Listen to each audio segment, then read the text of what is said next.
ইন্নাল হামদালিল্লাহ। আসসালামু আলাইকুম ওয়া রাহমাতুল্লাহি ওয়া বারাকাতুহু। সম্মানিত মুসলিম উম্মাহ, আমি মাওলানা আব্দুল আজিজ জিহাদি যশোরী নামে পরিচিত, অনেকে চেনেন। কোরআনের একজন খাদেম, নগণ্য একজন ব্যক্তি। তো আমি যে বিষয়ে কথা বলতে চাই সেটা হলো মাহে রমাদানের বিদায় লগ্নে। আপনারা জানেন যে আমাদের মাস থেকে রহমতের 10 দিন বিদায় হয়ে গিয়েছে। এখনে আমাদের মাঝে মাগফিরাতের 10 দিনও বিদায় নিয়ে গিয়েছে।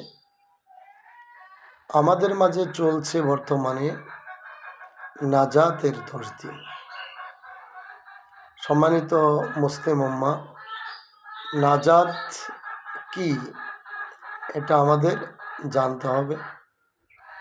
নাজাত হলো আল্লাহ রব্বুল আলামিন প্রথম 10 দিনে রহমত নাজিল করেন, দ্বিতীয় 10 দিনে মানুষদেরকে ক্ষমা করেন, ক্ষমা করে তৃতীয় 10 দিনের ভিতরে মানুষদেরকে আল্লাহ রব্বুল আলামিন আমাদেরকে জান্নাতের সুসংবাদ দেন। তো জান্নাত কাদের জন্য এটা আমাদের জানতে হবে। আমরা আসলে রমজান মাসেও আমাদের অনেক ভাই বোন অপকর্মে লিপ্ত হচ্ছে।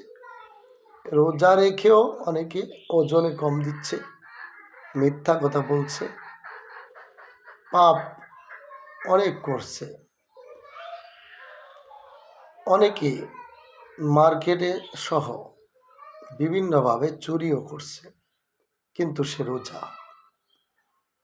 রাসূল করিম সাল্লাল্লাহু আলাইহি সাল্লাম সাহাবেদেরকে আরজ করলেন, ও সাহাবারা, মাহে রমাদান শুধু না খেয়ে থাকা নয়, তোমার চোখের রোজা, তোমার নাকের রোজা, তোমার মুখের রোজা, তোমার হাতের রোজা, তোমার পায়ের রোজা, প্রত্যেকটি অঙ্গ প্রত্যঙ্গের রোজা রয়েছে।